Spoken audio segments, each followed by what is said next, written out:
Pasca tsunami, Banda Aceh terus berbenah diri.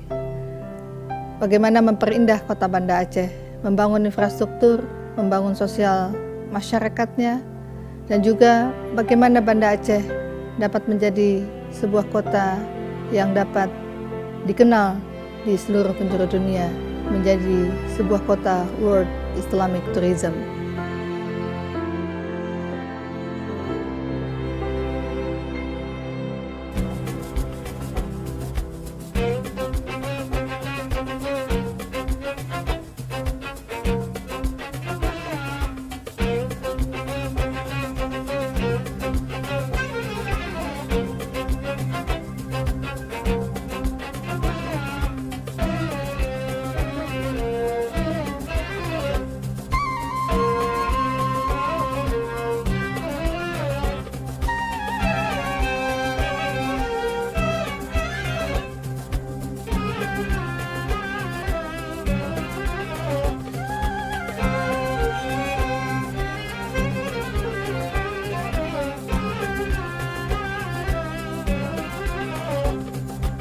Assalamualaikum, selamat datang di Banda Aceh.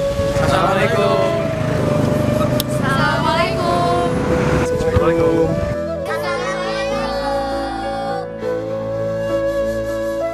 Mari datang ke Banda Aceh, kami terbuka untuk dunia.